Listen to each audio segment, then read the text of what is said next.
think we might be live now, folks.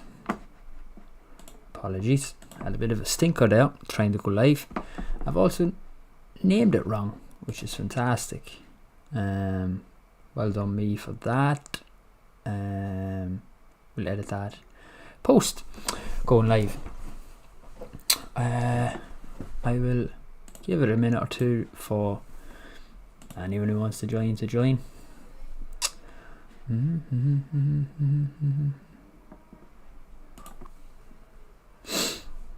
Bear with me and let me tweet now that we are indeed live.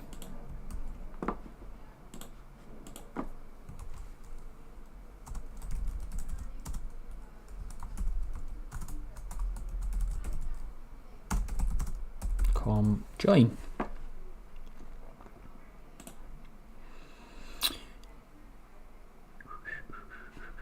Hoping to have a better structure to this one than we did last time out, folks. So yeah, we went for a very long time last time. I had not intended on doing that. What I'm going to do this time is I'm not going to go through every fight like we did last time, because I just don't have a take on every fight. I work a full-time job. I don't have time to be taping all of these fights. So I have some picks in a good chunk of the fights. Really good card at UFC London this weekend. Really fun European card. We don't get them too often. It's another nice time for us European folk. Looking forward to seeing some American people complain about the early start time for them. They can suck it up. They'll be grand, folks. Don't mind them.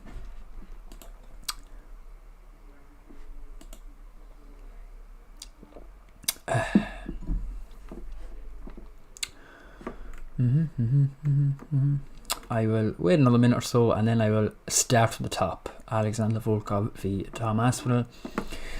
If you are watching, if you are having a bet, let me know what your thoughts on the card are. Who do you like, who do you not like? What fight you're most looking forward to?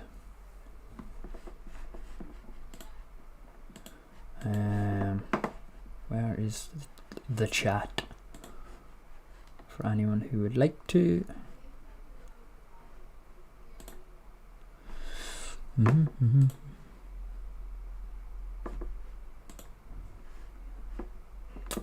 Okay, cool. I think that's enough time. We can make a start on this card. I don't want to go for as long as I did last time, like I said. So bear with me now. Okay, cool. Who wins in this? One question in the chat there from Big KB. Who wins in the scrap, Gia Thomas or Francis Ngannou? I'd say Gia Thomas pucks Francis Ngannou about 7. Do you know that? Smacks him up, he does. Yeah. Yeah, cool. Alexander Volkov v Tom Aspinall. I absolutely love this fight. I think it's a brilliant little matchup for Tom Aspinall. Great step up for him. It's not that he's been fighting cans or anything in the heavyweight division. He's fought Spivak and his name escapes me now. The Russian dude, Arlovsky. Jesus Christ! Thank God. God forbid this was live, huh? Yeah, love this fight. I think it's a brilliant step up for Tom Aspinall. He looks really promising, really exciting, really technical as well for a heavyweight. And a dude of his size, he's 6'5", 11-2. Barely got out of the first round in the UFC. Let's have a look at his topology here.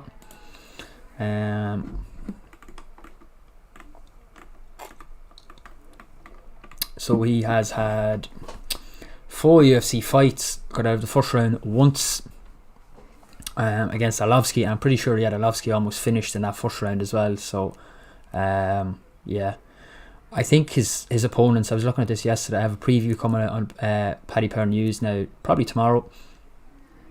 Aspinall's opponents have landed something like 26 shots on him, and I think Arlovsky accounted for 20 of those. Jake Collier and Alan Abodo, I think, landed nothing, and Spivak might have landed 3 strikes, I believe.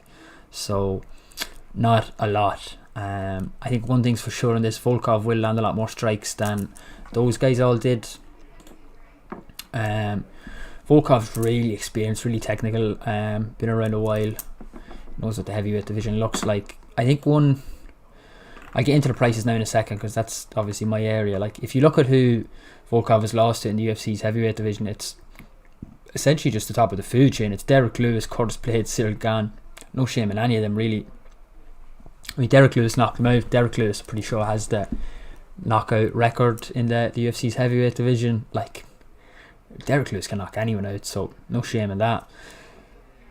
This is why I love this matchup, because I think if Tom Aspinall is as good as we think he is, and if he has aspirations of getting to the top of that UFC division, or top of that heavyweight division, he is going to have to be beating guys like Alexander Volkov.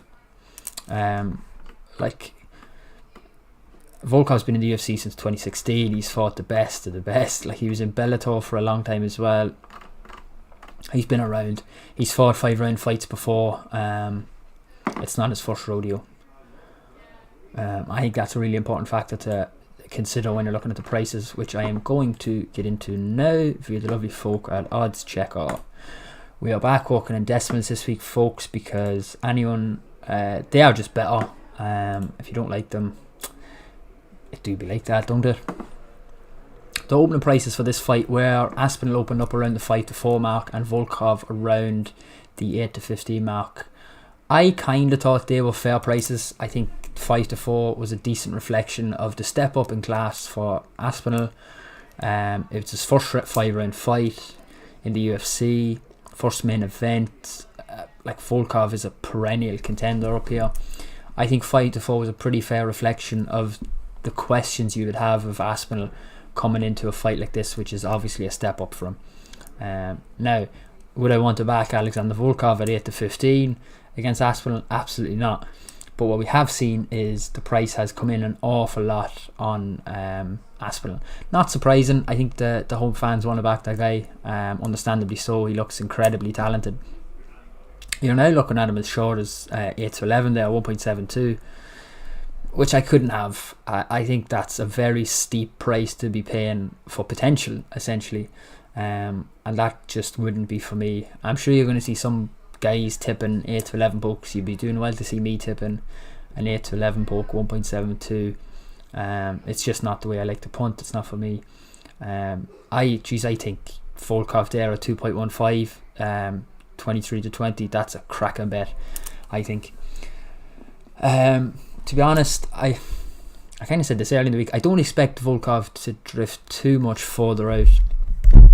I think the price, I think 2.15 there is too big. I think 2.1 is too big. I think evens is even probably a little bit too big. I don't think the fight is a pick'em. I think if I was pricing this fight, I would probably have Volkov around the 8-11. I'd probably flip the prices. I'd have Volkov around the 8-11 mark and Aspinall around the 11-10 mark, 21-20 or so. That's where I'd be landing on this fight. I think at 8-11, 4-5, I think you're paying a steep price. There's questions you would have, like they're not slights on Aspinall, they're just questions you would have about him going into his first main event, his first 5-round fight. He's headlining in his home country. He's barely got out of the first round. We haven't seen him take a shot. It's heavyweight. Aspinall said this himself in interviews. It's heavyweight. Anyone can knock anyone out. So I think at the current prices, I think Volkov is absolutely the bet. And I appreciate people will want to back the home guy, but I couldn't have him at the prices. Especially if Volkov gets out of the first round. I think there is a danger, of course, of him getting fucking nuked or something in the first round. But at 8-11, it's not a price I'd want to be backing about Aspinall nuking Volkov in the first round, to be honest.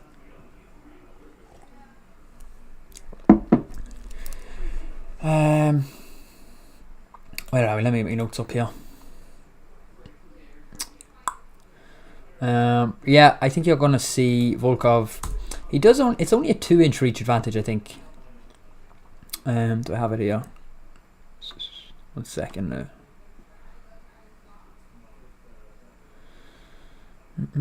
Yeah, I think he's 2 inches taller. I think he's a 2 or 3 inch reach advantage. I think Volkov is going to want to use those. And it will be interesting to see him.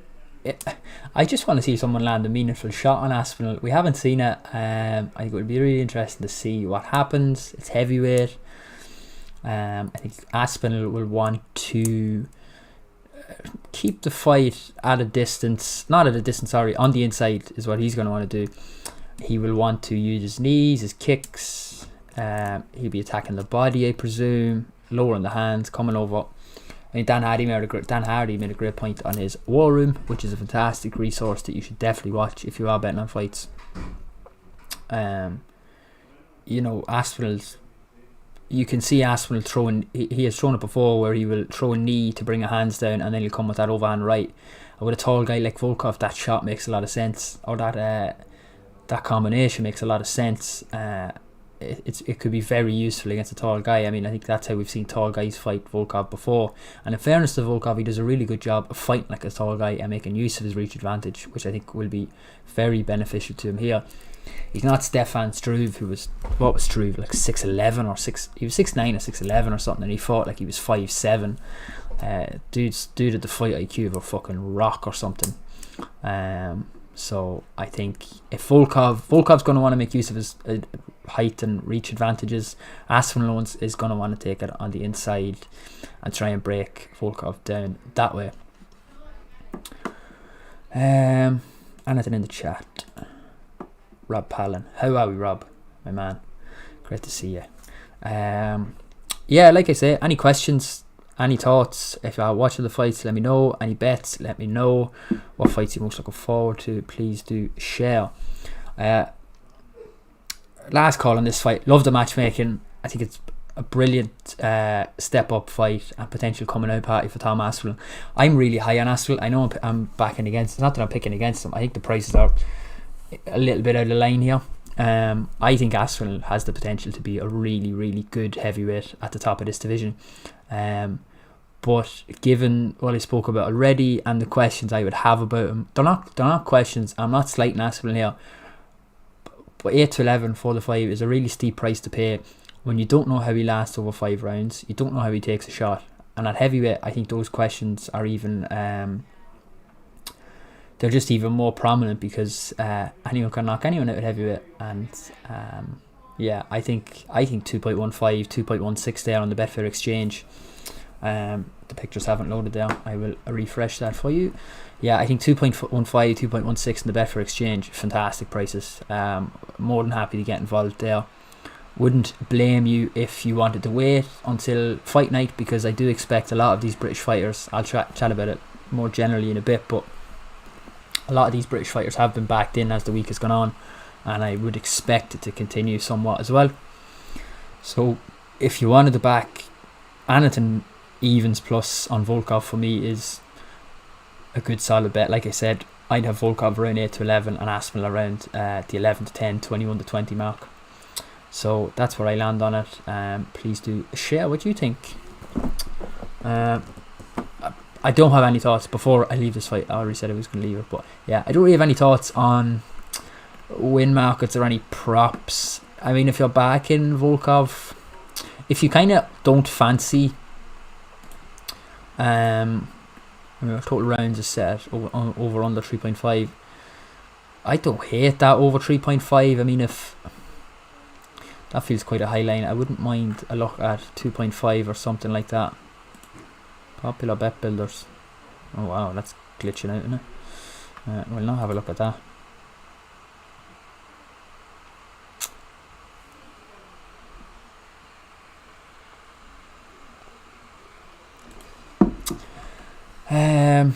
Yeah, not a whole pile of thoughts for me on the props. I think the win market is where I just like a bit of value. I mean, I can absolutely see Volkov, if he can implement his game plan, he just fights long for 5 rounds. So I wouldn't have a massive opinion on the props here. Volkov or pass for me in this one. A couple of questions from my guy Rob. Am I going to the event? No, unfortunately not. A little bit annoying. I really would love to go. I haven't been to the UFC event before, so this one made a lot of sense. I'm based in London now, so yeah, this would have been a lot of fun to go to, but I'm actually going to Cheltenham on Friday, so I am only back on Sunday evening. I'll barely be back in time for the start of the card, I think, depending on what train I get. So I'll just about be back for the start of the card, so it wouldn't really have suited me to go, unfortunately. I do think as well it's a little bit different going to the event. You kind of tend to go, have a few pints, get drunk, have a good time, and it's a very different experience to watching the card at home. And I do like watching the card at home, and you're actually engaged in the fights. I think that's less the case when you go to the events. So yeah, I will be watching at home, buzzing for it. We'll be watching at home, back from Cheltenham. Hopefully had a good few days at Cheltenham, and yeah, looking forward to it. Regarding predicting price movements to get maximum value, what should you be looking at? So there's a couple of things I do here in this space. Best fight odds is fantastic too. I'll open it up here. Generally, I would just like to look at trends of fight. So there's a couple of things. One really general thing is wrestlers always go off shorter than they open at. So like Kamaru Usman, Colby Covington, Hamzat Chimaev, wrestlers always, if you're backing wrestlers, back them early, because that style is just so dominant really in MMA right now that those guys always just get punted in by the sharpies. Like I saw someone told me that Hamzat Chimaev opened up at even money in Vegas. Like, whoever set that line should be shot. Whoever set that line is after leaving his company with an outrageous liability at whoever snapped up that even money. So that's one. There's a couple of things to know. That's one. Like wrestlers will always open up shorter than they or always go off shorter than they open up. So if you're backing guys like Kamaru Usman, Chimaev, who was the one I mentioned, Colby Covington, those guys, they always go off shorter. It's just their style is so dominant that the sharp betters will always get on early because they're going to go off shorter. This card in particular is a good example of the home fighters getting backed in. So if you fancy an underdog, you can probably wait till Saturday evening, back them then for maximum value. Like we can have a look here at the card in general. Paddy Pimblett has got punted in. He opened up at 4-9. He's now 2-5. He is actually he's genuinely getting backed in at those prices. He's such a well-known name. People know who he is. He's just getting back. He's getting stuck in every accumulator for this card. Arnold Allen, Dan Hooker. I think Allen opened that, yeah. So there you can see Allen's actually drifted in fairness now. People have latched on to Hooker a little bit at those prices. I think that one's a bit of an anomaly on this card. Molly McCann has been backed in. I'm pretty sure Molly McCann was available at there I am wrong again, huh?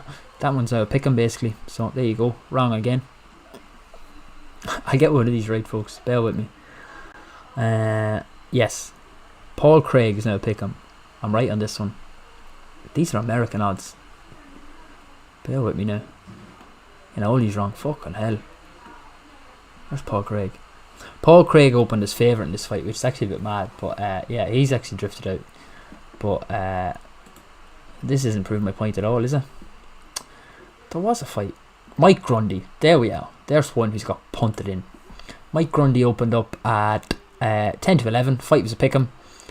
He's now 8-15 favourite, which is fairly insane. We'll go through that one in a few minutes. But as a more general point, on a card like this, a big European card, the home fighters generally tend to get punted in. And I do think come Friday or come Saturday, you can probably hang around, try and get your price then. We're seeing it with Tom Aspinall there. He's been punted in hugely. Mike Grundy as well, which to me is a little bit surprising. Jack Shore, I know, has been punted in a little bit as well. He opened up at 6-4. He's now around even money. Yeah, Nathaniel Ward had a late change of opponent. Makayev has probably got punted in. Makayev, I don't want to be butchering his name, he'd kill me. Yeah, Makayev opened up at essentially 11-20. He's now 3-10. Like, that's, I don't know who's punting these prices, but yeah, big home favourites especially tend to get punted in. And then the one other thing would be best fight odds is brilliant for looking at trends of fighters who tend to get punted in. I keep a little sheet. These things aren't relevant to fight outcomes, but it's interesting. Best fight odds will show you the trends of a fighter. So like you can see here, Volkov, like there's a lot of green there. His price tends to get a little bit bigger. So yeah, I think Volkov is a guy who generally seems to drift a little bit before the fight night. So Volkov in particular, to me, I would be looking at that thinking, yeah, his price tends to drift. So yeah, they would be the three for me. What's their style like? Is their style one that you would expect to be quite dominant? Those guys get punted in. Home fighters on a home card. And then the other one would just be trends in the prices in general. Best fight odds is brilliant for that. Okay, that was very rambly. Grundy at that price ish. Tell me about it, Rob. We'll get to that fight in a few minutes. Okay. Next fight in the card is Arnold Allen, Dan Hooker. Again, absolutely love this fight. I think this is brilliant. Don't love Dan Hooker coming down the featherweight. More of that in a few minutes. Arnold Allen looks a brilliant prospect. And I feel it genuinely feels like the only reason there isn't a little bit more hype about him is because his periods of inactivity. He looks really good. Another Cage Warriors alum on the card, I believe. Yeah, there we are. Like, he's been in the UFC since 2016, which is wild when you think about it. But then you look at how often he's fought: 16, 17, 18. The only year he fought twice was 2019. Like, Gilbert Melendez, Nick Lentz, Sadiq Yusuf, who won there at the weekend. Like, they're good wins. A win over Makwanama Akani, Mats Burnell. I really like Arnold Allen. I think he has a nice style. He's really good at dipping out of range, which I think would be important against a guy like Dan Hooker. Yeah, I think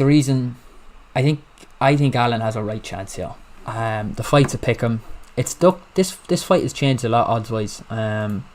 It's ducking and diving. I'd have backed Hooker at 13-10 there, 2.34 myself. He's come in a right bit since then. I think the fight is priced roughly correctly, to be honest with you. I wouldn't be worried about the inactivity with Arnold Allen. We've seen him; he does it regularly. It's his thing, nearly.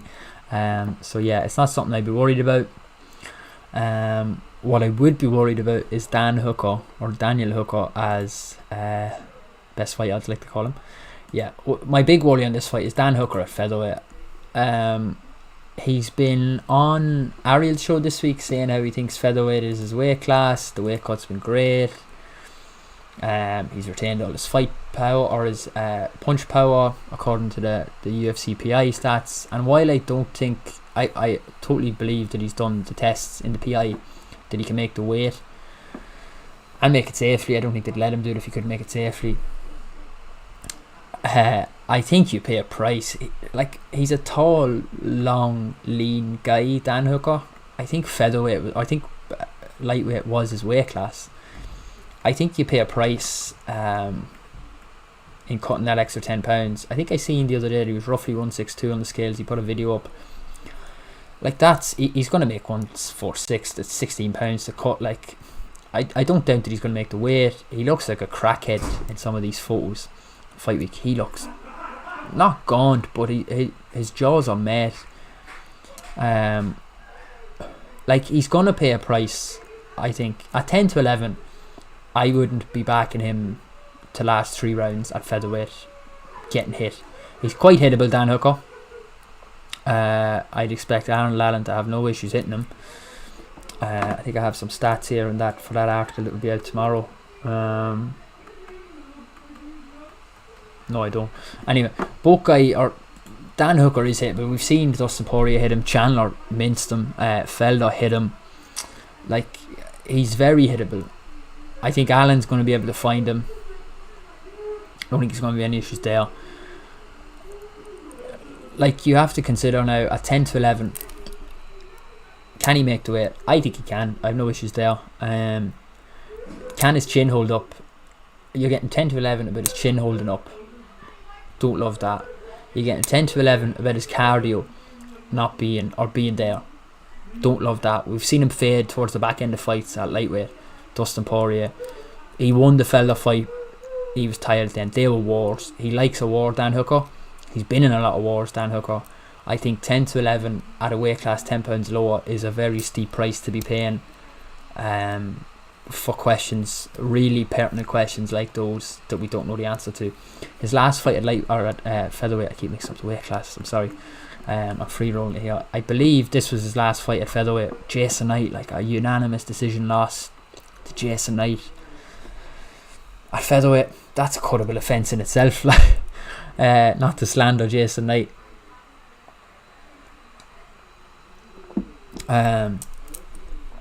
Yeah, like, it's not the biggest or baddest breakdown you're ever going to see in your life, but I think the questions about Hooker that I would have, he's above evens, just slightly above it, 2.05, 21 to 20.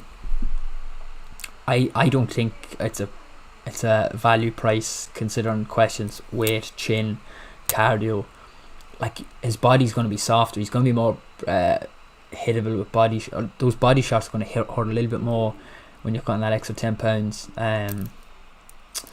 Yeah, like, we know all we know about Dan Hooker as well, style wise. We know what he's going to look to do, the kicking game. He's really good at fighting long and using his reach and height advantages. Yeah, for me, this is totally a price play. At a 10 to 11 there with Betfred, I think Aaron Lallen to beat Dan Hooker over 3 rounds, I think is a pretty good bet. Wouldn't put you off. Will the fight go the distance? Yes. 1.8, 4 to 5. Wouldn't put you off that. Method of victory, Aaron Lallen by decision or technical decision. Again, wouldn't put you off that. 15 to 8. But yeah, I think Aaron Lallen at 10 to 11 in a single, absolutely fine with that. I think we look at the opening prices again. I didn't 1.63. Don't love that as an opening price. Again, similar to the last fight, I think I probably would have had this one around the 8 to 11 mark for Aaron Lallen, and around evens, evens 11 to 10 for 21 to 20 for Dan Hooker. I think that would be about right. I don't know if I expect Allen to get punted in much here. Like I said, he's not a guy with a whole pile of hype around him. The MMA community know who he is. I'm not sure he's one that the casual people watching with eyes on this event are going to latch on to. They're probably more likely to know who Dan Hooker is, to be totally honest. But yeah, recap on that fight. I think you're paying a steep price at the current prices for Dan Hooker. He's best price just over evens there. I think you're paying a steep price about him making the weight fine. Will his chin hold up and will his cardio hold up? So yeah, they're not for me. I think Aaron Lallen at 10 to 11 is a good value bet as well, and I've tipped that one in my Paddy Power News preview that's coming out tomorrow. Cool. Let me get a drink, folks. Cool. This next one's fun. I'm going to get a lot of shit for this next one.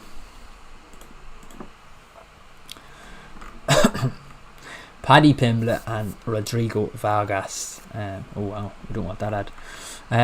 Paddy Pimblett and Rodrigo Vargas. Yeah, everyone knows who Paddy Pimblett is.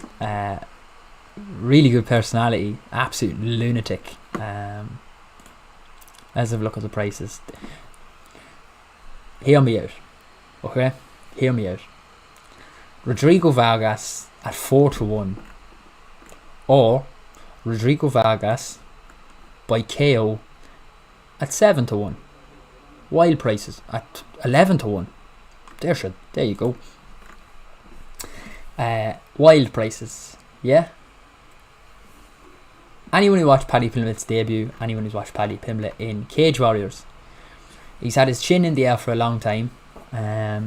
He got caught in his UFC debut against I can't remember the guy's name.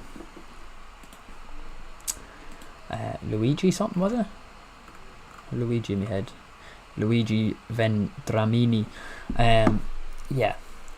Someone is going to catch Paddy Pimblett and knock him out. You can't leave your chin in the air like he does in the UFC. Someone is going to catch him. I think he wins this fight. I think he's probably been given a matchup that is good for him, that gets him a win, that sets him up for a bigger fight in a big arena on a big pay-per-view card. I don't think they would give him a fight in London that he's in danger of losing, or in too much danger of losing. But at 4 to 1, with his chin waving in the air, I feel obliged to auto bet that, to be totally honest. Not even that, like, I'll have a look at it at 365 here. because their markets are always interesting. The inside the distance markets. We don't want that. Like Rodrigo Vargas by KO, TKO, DQ or submission at 7-1. I couldn't put anyone off that at all. Like at 1.18, that just isn't for me to be back in Pimblett. I wouldn't even put Paddy Pimblett in an accumulator this weekend at those prices, leaving his chin in the air like he does. Vargas has some knockouts on his record. He has a couple of submissions as well, I think. Look, a lot of it's regional tape on Rodrigo Vargas as well. I did watch some clips that I could find on YouTube of him. Excuse me, look, 2 losses there. Well, one was an illegal knee, but decision loss, decision win, not the highest level of opposition. Like I said, I think he's been given a matchup here, Paddy Pimblett, that is very favourable to him. But there you go with Sky Bet. Where's that 12s that was floating about? At 11-1 with Unibet to KO Paddy Pimblett, who leaves his chin in the air. As well, if you saw Ilya Tapura yesterday, he softened up Pimblett's chin for Vargas as well. Cheers, Ilya. Look, pure price play. Someone is going to catch Pimblett someday and knock him out. You can't leave your chin in the air like he does. It's going to happen. And look, at 11-1, 7-1 for the finish market with 365. Not necessarily mad about the 4-1. I don't think he has much decision upside. Vargas. I think that 11-1 and 7-1 look wild prices to me that I just feel obliged to bet. Not a strong opinion. I just think those prices are so wild considering how much Pimblett leaves his chin in the air that someone's going to catch him someday. So yeah, that's my thoughts on that fight. You can leave your slander and hate in the comments and in the chat, please.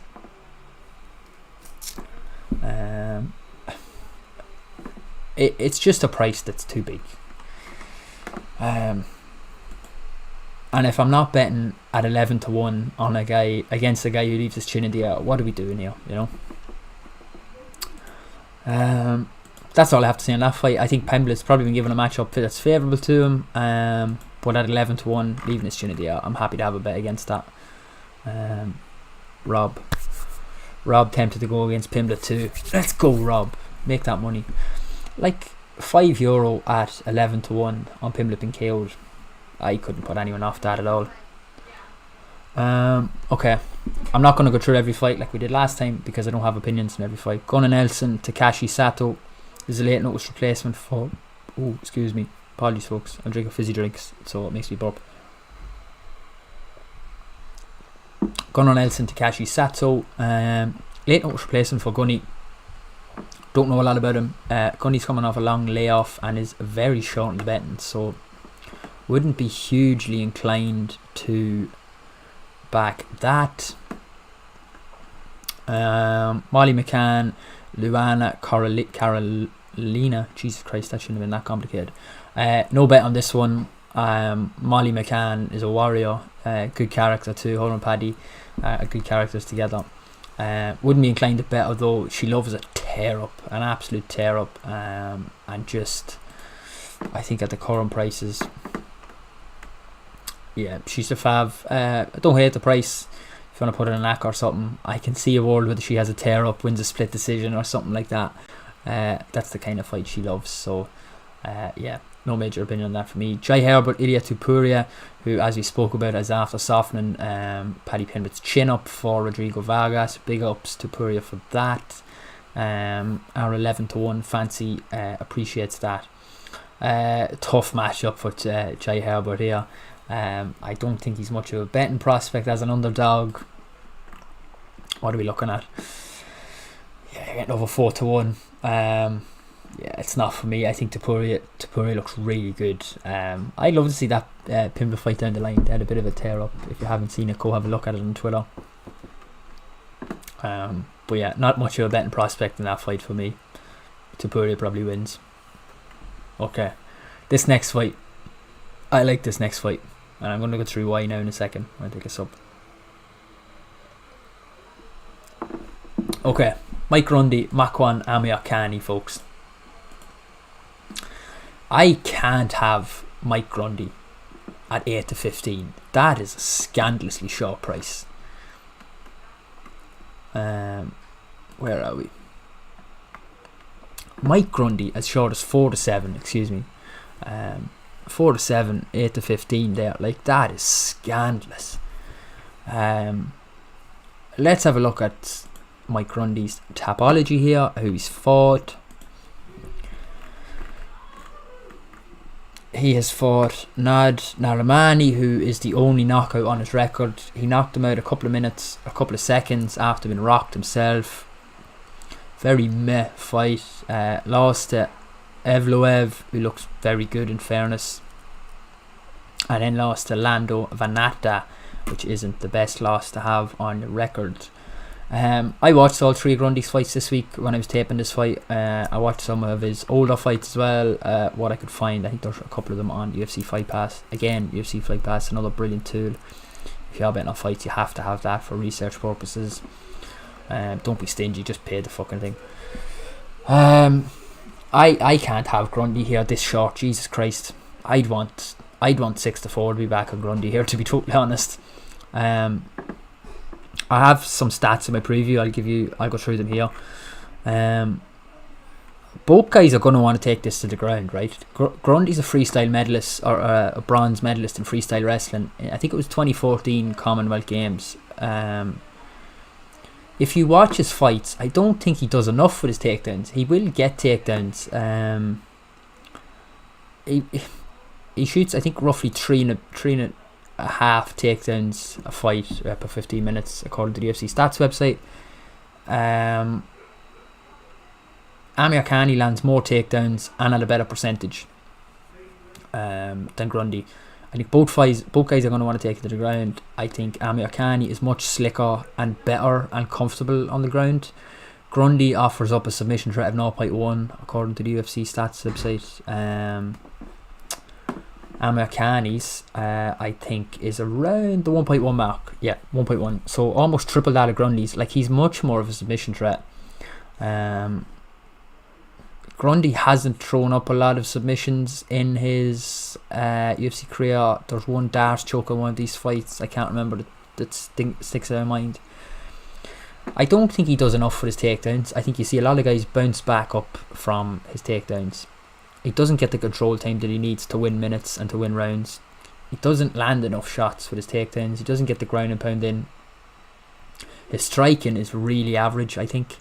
I don't think he does enough on the feet to win minutes and rounds. He doesn't hit hard. Usually he's one knockout on his record. I wouldn't be too worried about him knocking Amir Khani out.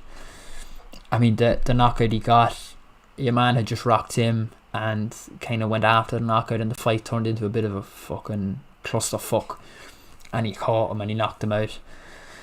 I just don't see where Grundy wins this fight. Doesn't do enough on the feet, doesn't do enough on the ground. Where is he scoring to win this fight? And that's before I even get into just Amir Khani. If Amir Khani gets this fight to the ground, I think it's a wash. So Amir Khani can win minutes on the ground. He will do enough on the ground to win a round. He will throw up a submission threat, way more submission threat than almost treble. You can see by the stats. He's way slicker and way more comfortable on the ground.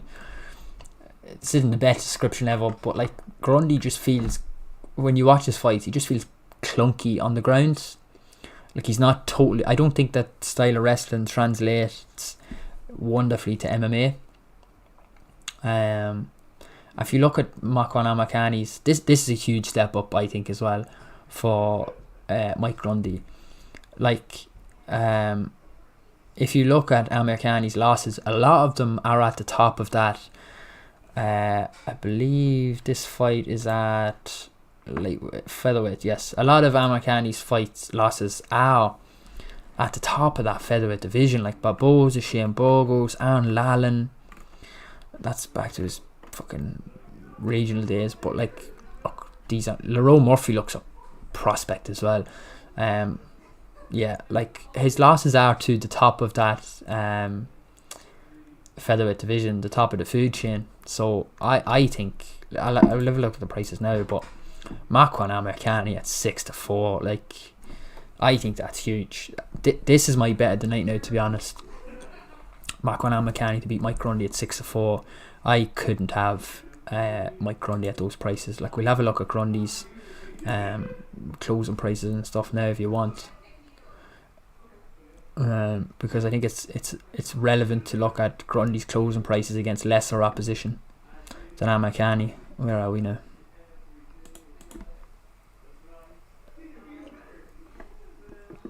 Okay, Mike Grundy closed at 1.74, 3.3 and 2.75 against somewhat lesser opposition than Makwan Amirkhani. He's 1-2 in those fights, and now he's looking at closing at around 8-15 here. That doesn't make sense to me. Amirkhani's price is probably a little bit less relevant here. Tends to win and lose when he should, according to the prices. Yeah, this is genuinely one of my bets of the night now. This couldn't have Mike Grundy at those prices.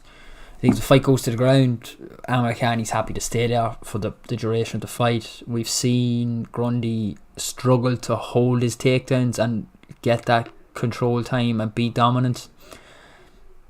I genuinely just don't see where he wins minutes and rounds in this fight. So at 6-4, I make Amirkhani.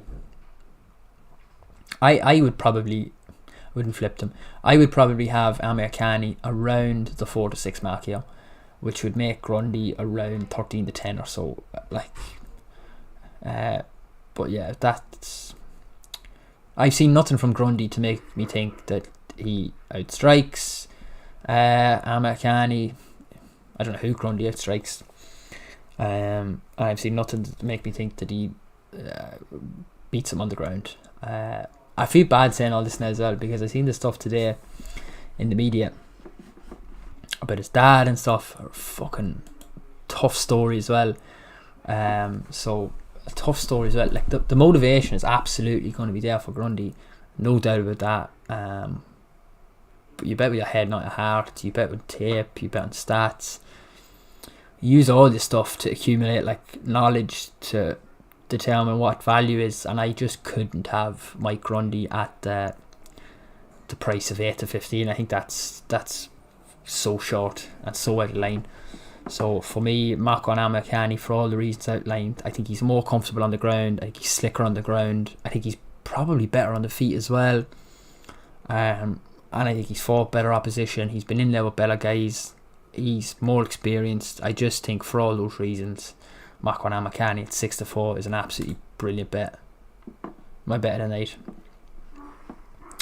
Okay, where are we? Battle of the Russians. Shamil Abdurakhimov, nailed that first time, and Sergey Pavlovich. No opinion. Haven't looked into this fight whatsoever, to be honest.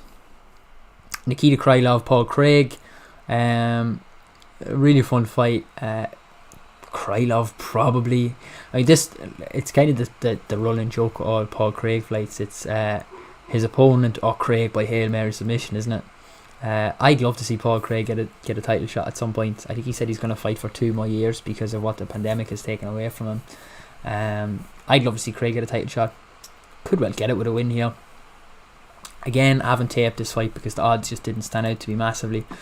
I don't know where they are at currently. Craig around the 13-day mark.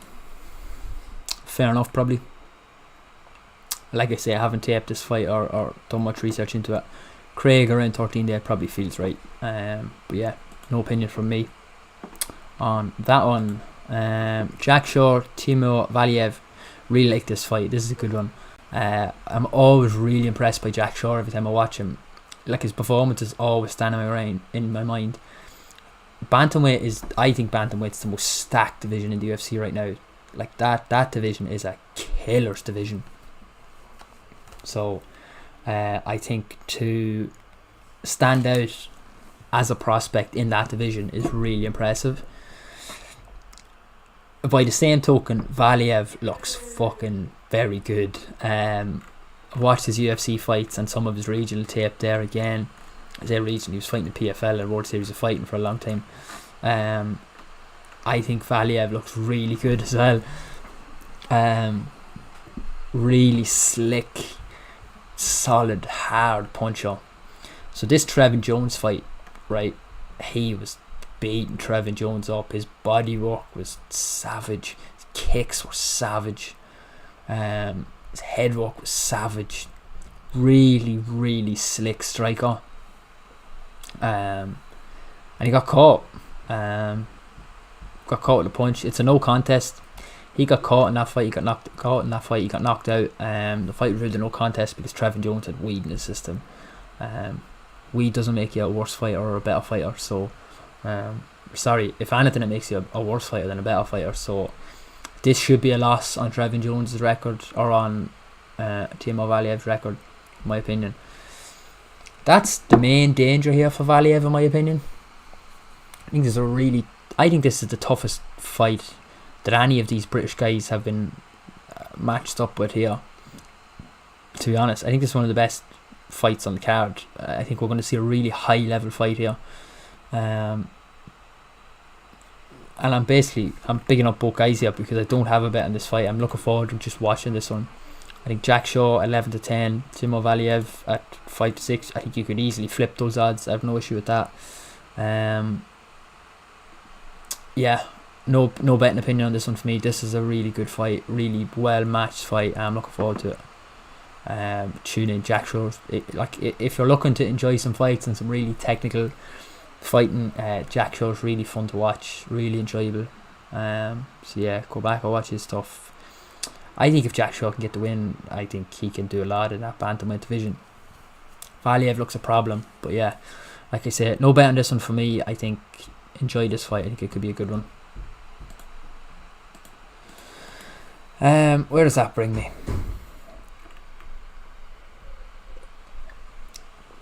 Almost there. And I have gone for almost as long as I did last time. Okay. Gonna bang through these because I know bet. Elise Reed, Corey McKenna. Honestly, haven't looked at this fight whatsoever. Forgot it was on the card. Nathaniel Wood, Vince Morales. Late notice replacement, I believe, for Nathaniel Wood, who was he had a lot of hype coming into the UFC. Hasn't quite worked out as well as you would have hoped for him. No bet for me. I think Wood is wicked short, if I remember right. Yeah, 4-9. No, not for me. No for me. Makayev v Cody Jordan. Makayev looks a beast. He looks really promising. Fought in Brave a couple of times, which is notorious for bringing killers into the UFC. Yeah, not a betting prospect. He's unbelievably short. 3-10. Yeah, I think Makayev is a really blue chip prospect. No betting again here for me. It's the first fight on the card. If you can tune in on Fight Pass, do tune in on Fight Pass. I think he's worth watching. And another fighter worth keeping an eye on. But yeah, that's my thoughts on those ones. I will check the chat once more, and I might leave it there, folks. And this will be up. Yeah, cool. I'll give a quick run through of the bets I like on this card. I like Volkov to win in the just a fight or win market. I think for the reasons outlined. You just have questions naturally over Aspinall. First main event, first 5-round fight in the UFC. Hasn't gone really past the second round. No one's landed a shot on him, so I think you're paying a steep price at 8-11 for those questions. And Volkov at 2.15 looks a cracking bet to me. And Lalin looks a great bet again. Questions around Hooker, the weight, the chin, the cardio, how will it hold up, cutting that extra 10 pounds. I don't think he's a featherweight. I think you can generally take what a fighter says and just not believe it, because they're going to say the standard things in fight week. So I think for those reasons, again, you're paying a steep price at around, what is it, I can't even remember now myself. I think you're paying a steep price at just over evens. I think he's below evens. Excuse me. Yeah, at 10-11 and the likes, I think you're paying a steep price about Dan Hooker back down at featherweight. Paddy Pimblett, Rodrigo Vargas. If you're looking for a flyer, if you're having one bet at a big price on the card, Rodrigo Vargas to KO Paddy Pimblett, I couldn't watch off it. Paddy's chin's going to be waving in the air. Paddy's a lunatic as well. He will be hyped up by the crowd. It always works to his favour. I have no doubts about how he'll handle the crowd. He's walked out in the Liverpool Echo a million times, and he's handled it. He loves it. But his chin will be in the air, and at 11-1 on somebody to clip him. How am I supposed to not bet that? No bets then from me until Mike Grundy, Makwan Amakani. The multitude of reasons outlined. I think Makwan Amakani at 6-4 is the bet of the night. I think he's more slick on the ground. He's more comfortable on the ground. He lands more takedowns at a better percentage than Mike Grundy. Both guys are really hittable. They're both operating at a negative strike differential. In simple terms, that means they absorb more. They get hit more than they hit their opponent. They absorb more strikes in the land. I think Amakani will probably be a little more comfortable on the ground. His striking is more functional and more orientated to work on the ground game. I think Grundy still looks like he is putting together the different facets of MMA. I don't think he does enough with his wrestling to win minutes and rounds. I don't think he does enough with his striking to win minutes and rounds. That for Amakani at 6-4, I think brilliant bet. That's my bet of the night. And that's it. Looking forward to seeing Mohamed Makayev. Looking forward to seeing Jack Shore and Timur Valiev. Would love to see Paul Craig get a win and get a title shot. I think that would be amazing. But yeah, I think it's a really fun card. Looking forward to it. I think it starts. I think Fight Pass prelims are around 5 p.m. So if you're in Europe, buckle up. Fuck all the Americans complaining about the early start time. You guys have it handy. Saps. Yeah, enjoy the fights. If you're having a bet on the fights, do tweet me at SeanT180. Let me know what you like, what you don't like. If you agree with what I've said here, if you disagree, let me know. As always, gamble responsive. If you're having a bet, I think there's good reason to wait till fight night to back a lot of these prices, because I think that the English guys, the British guys will get backed in on the night for reasons outlined earlier. And I think, look, if you're having a bet, get your bets on before the card starts. Put your phone away, have a can, enjoy the fights, gamble responsibly, look after yourselves. Like I said, enjoy the fights. Thanks for listening, thanks for watching, and I hope you have a few winners.